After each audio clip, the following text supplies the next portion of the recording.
Its hadith are organized by subject. The book of taxes, the book of raids, and the book of jihad are examples. An online Bukhari translation by Mushin Khan opens with these words. Sayyid Bukhari is a collection of sayings and deeds of Prophet Muhammad, also known as the Sunnah.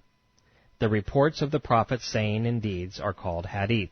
Bukhari lived a couple of centuries after the Prophet's death and worked to collect his hadith.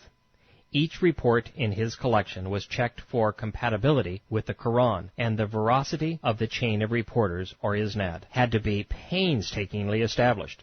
Bukhari's collection is recognized by the overwhelming majority of Muslims as one of the most authentic collections of Muhammad's Sunnah. Finally, there is Muslim's collection. His work is complementary to Bukhari, for he was one of his students. Together, these 4 books give the Quran the context it otherwise lacks, and they give Muslims the religious rites, rituals, and rules they would otherwise do without. In fact, Islam's 5 pillars would not exist without the Hadith, and the Quran would be indecipherable. Speaking of the Quran, I encourage you to buy several, because translations differ. I have elected to combine 5 into a blended version for the purpose of communicating the nuances of an ancient and little understood language into contemporary English. These include Ahmed Ali, Pickthall, Noble by Khan, Yusuf Ali, and Shakir. I have corrected Allah's grammar, pruned his unruly repetitions, and tried to identify many of his dangling modifiers. There are so many missing and meaningless words, I have left the editions Arabic translators made because without them, Allah's message is hopelessly muddled. Fortunately, by ordering the Quran chronologically and by setting it in the context of the Islamic Sunnah, I believe its message has never been as clear as it is in these pages. Trying to hide the Quran's hostile and vile message, Muslim clerics claim that it cannot be translated. But that's nonsense. They simply don't want anyone to know what Allah's book actually says. They know it's unworthy, hateful, violent, and intolerant. The Quran is very nasty. It's dim-witted, demonic, and deceitful. It promotes immorality and inspires terror. That's not to say the Quran is completely void of rational thought. About 5% of it, taken out of context and mistranslated, can be misconstrued as peaceful and tolerant. For example, Quran 5:32 says, On that account we ordained for the children of Israel that if anyone slew a person, unless it be in retaliation for murder or for spreading mischief in the land, it would be as if he slew all mankind. And if anyone saved a life, it would be as if he saved the life of all humanity. That sounds good until you realize that the line was plagiarized verbatim from the Mishnah Sanhedrin, and that it was followed by Quran 5:33. The punishment for those who wage war against Allah and His Messenger, and who do mischief, which is non-Islamic behavior, in the land, is only that they shall be killed or crucified, or their hands and feet shall be cut off on opposite sides, or they shall be exiled. That is their disgrace in this world, and a dreadful torment is theirs in hell. Muslim apologists say that the Quran is tolerant because it says, Quran 5:69. Those who believe in the Quran, those who follow the Jewish scriptures, and Christians, whoever believes in God and the last day, and does right, on them shall be no fear, nor shall they grieve. But this verse correctly translated says, Whoever believes in Allah shall not fear and grieve. Further, it must be plucked from its context, as the surrounding verses proclaim, Quran 5:13. But because of their breach of the covenant, we cursed the Jews and made their hearts grow hard. They change words from their right places, the illiterate prophet pronounced, and forgot a good part of the message that was sent to them. Nor will you cease to find deceit in them. 5:14.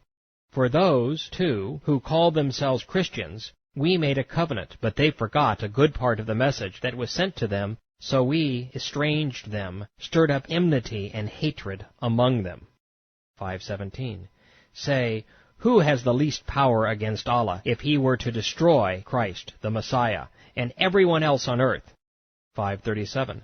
The Christian disbelievers will long to get out of the fire, but never will they get out. Theirs will be an unending torture. This next verse also sounds tolerant, at least until you read what follows. Quran 5:46. And in their footsteps we sent Jesus, son of Mary, confirming the law that had come before him. We sent him the gospel. Therein was guidance and light, and confirmation of the law that had come before him. Quran 5:49. Judge between them by what Allah has revealed, and follow not their Christian desires, but beware of them, lest they beguile you, seducing you away from any of that which Allah has sent down to you. And if they turn you away from Islam, be assured that for their crime it is Allah's purpose to smite them. Quran 5:51.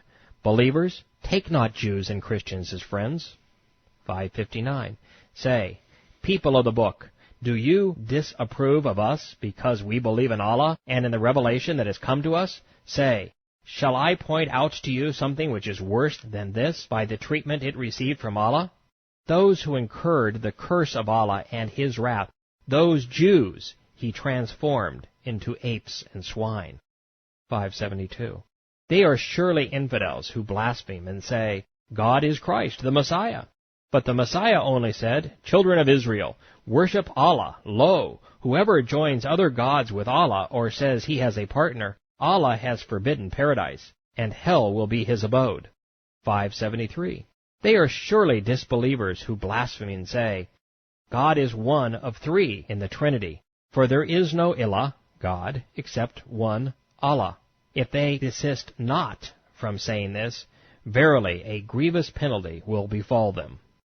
Allah's only interest in Christians and Jews is tormenting them in hell.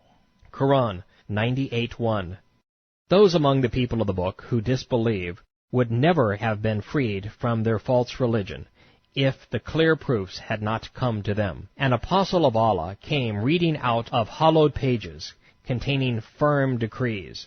They were commanded to serve Allah exclusively, fulfilling their devotional obligations and paying the zakat tax. Surely the unbelievers from the people of the book will abide in the hellfire. They are the worst of creatures.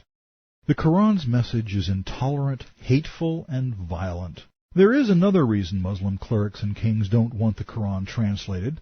By doing so, their biggest deception dissolves. Muslims protest that Allah is simply the Arabic word for God and that we all worship the same Spirit. But that's simply not true. The Quran says that Ilah is the Arabic word for God and that Allah is His name. Quran 3:62. This is the true explanation. There is no Ilah, God, except Allah. Quran 52:43. Have they an Ilah, God, other than Allah? Quran 5:4. Pronounce the name of Allah and fear Allah. Quran 21:107. Say, it is revealed to me that your Ilah, God, is only one Ilah, God. Quran 28. Allah. There is no Ilah, God, save Him. Quran 20:14. Verily, I am Allah. No Ilah, God, may be worshipped but I. Quran 20:97. Your Ilah, God, is Allah. There is no Ilah, God, but He. Quran 59:22. Allah is He. No other Ilah, God, may be worshipped. He is Allah, whom there is no other Ilah, God. This is important because the Judeo-Christian God, the God of the Bible, has a name, Yahweh. Not only isn't Allah Yahweh, His character could not be more opposed. Allah is a very nasty and deceptive fellow.